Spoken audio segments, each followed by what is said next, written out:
अस्सलामुअलैकुम वरहमतुल्लाहि वबरकातुहू। मुअज़्ज़ज़ नाज़रीन इकराम, मैं हूँ मोहम्मद हसीब। आज हम जो बेसिकली जो तीन अहम ख़बरें हैं जो सोशल मीडिया के ऊपर और मेन स्ट्रीम मीडिया के ऊपर गर्दिश कर रही है, उनके ऊपर बात करेंगे। जो सबसे पहली बात है वो ये है कि सुप्रीम कोर्ट ऑफ पाकिस्तान ने उस चीज़ के ऊपर एक्शन लिया जो कि गवर्नमेंट को कहा गया था कि आप लोग इलेक्शन के लिए 21 अरब का फ़ंड जारी करें, जो कि इलेक्शन कमीशन की तरफ से जवाब जमा करवा दिया गया कि गवर्नमेंट ने फ़ंड के लिए रकम नहीं दी।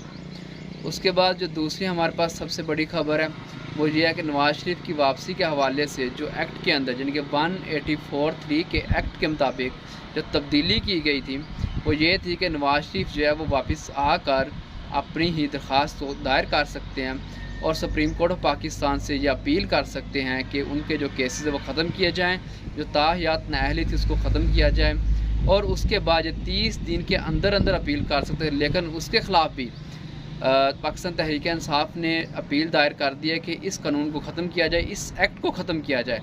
तो अब जो नवाज़ शरीफ की वापसी है वो भी ख़दशे में पड़ गई है। और जो सबसे बड़ी और अहम तरीन ख़बर जो मैं आप लोगों से शेयर करने वाला हूँ वो है इमरान खान के हवाले से। जी नाज़रीन इकराम, इमरान खान के हवाले से मुफ्ती मोहम्मद सईद जो उनके निकाह खान थे, 1 जनवरी 2018 को उन्होंने भी एक ख़बर पेश की है। यानी कि उनके मुताबिक उन्होंने कहा है कि 1 जनवरी 2018 को जो इमरान खान का पहला निकाह था वो गैर शरई, गैर कानूनी और पाकिस्तान के आइन के बिल्कुल ख़िलाफ़ था, मुनाफी था। और उसके बाद उन्होंने कहा कि इसी वजह से मैंने उनका जो है निकाह वो फरवरी के अंदर पढ़ाया, क्योंकि इमरान खान की जो बेगम है बुशरा बीबी, उनके हाँ एक जो औरत उनके साथ थी, यानी कि जो कि अपनी बहन बताती है बुशरा बीबी को, उनके मुताबिक इनकी जो इद्दत है वो पूरी नहीं हुई थी। तो इसीलिए इनका ये जो निकाह है गैर शरई और गैर कानूनी है। तो नाज़रीन इकराम, पहली तो बात यह है कि मुफ्ती साहब जो है, मैं तो किसी की जो ज़ाती ज़िंदगी है उसके ख़िलाफ़ कोई ना तो कीचड़ उछालने की कोशिश करूँगा और ना ही कोई ऐसी बात करूँगा कि जो किसी को बुरी लगे। लेकिन मैं मुफ्ती साहब से 2-3 क्वेश्चन करूँगा। पहला सवाल ये बनता है, आया कि 2018 के अंदर जो आपने निकाह पढ़ाया है अगर वो गैर शरई था तो आपको उसी वक्त बताना चाहिए, तो 5 साल बाद आपको इसकी याद क्यों आई? पहली बात। और जो सबसे बड़ी बात यह, दूसरी बात यह है कि हाँ अगर वो निकाह गैर शरई था तो आप दूसरी दफ़ा वो निकाह क्यों पढ़ाने चले गए? तीसरी बात, अगर आप दूसरी दफ़ा भी निकाह पढ़ाने के लिए चले गए हैं तो आपने पहले वाले निकाह की रेक्टिफिकेशन कर दी, यानी कि उसको दुरुस्त किया। इसका मतलब ये हुआ, अगर दुरुस्त नहीं किया तो फिर आपने वो निकाह क्यों पढ़ाया? इसका मतलब वो उसकी दुरुस्तगी हो चुकी थी। अगर दुरुस्तगी हो चुकी थी तो उस निकाह को पब्लिक लाना, यानी कि इमरान खान के ख़िलाफ़, किसी की ज़ाती ज़िंदगी के ख़िलाफ़ पब्लिकली आकर बोलना, क्या ये दुरुस्त है या नहीं? तो इसी हवाले से इमरान रियाज़ खान ने जो बयान दिया है वो मुझे बहुत ही अच्छा लगा है। ट्विटर के ऊपर जो उन्होंने शेयर किया है, अपनी ख़यालात का इज़हार किया। उन्होंने कहा है कि अल्लाह ताला किसी बंदे को ना कम ज़र्फ़ दुश्मन भी ना दे। तो ये जो है ना मुफ्ती साहब ने कि ये कम ज़र्फ़ी वाली बात की है। और दूसरी बात ये कि मुफ्ती साहब की जो अहलिया थी वो ख़ुद इस बात पे तलाक़ ले चुकी है, क्योंकि जो मुफ्ती साहब है वो रात को अपनी बेगम के साथ बैठकर फहश मूवीज़ देखा करते थे। इस बात पर उन्होंने तलाक़ ली है। और जो सबसे बड़ी बात यह है वो कानून के हवाले से, जो कानून है उसके ख़िलाफ़ सुप्रीम कोर्ट में पाकिस्तान तहरीक इंसाफ ने भी अपील दायर कर दी है।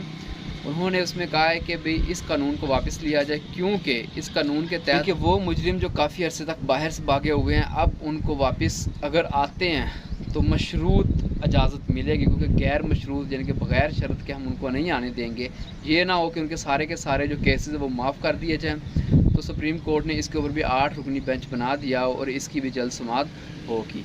और सबसे बड़ी बात यह है कि जो फ़ंड के हवाले से जारी किया गया था मसौदा हुकूमत की सुप्रीम कोर्ट की तरफ से, उसके हवाले से भी कल यानी कि 14 अप्रैल को दोबारा जो है सुप्रीम कोर्ट के अंदर समाअत होगी, जिसमें सुप्रीम कोर्ट ने चीफ़ इलेक्शन कमीशन और चीफ़ इलेक्शन कमीशन के साथ governor state bank of Pakistan उसको और इसके साथ साथ सेक्रेटरी फ़ाइनेंस को भी बुला लिया है, क्योंकि चीफ़ जस्टिस जो है वो इस बात पर इस्तफसार करेंगे।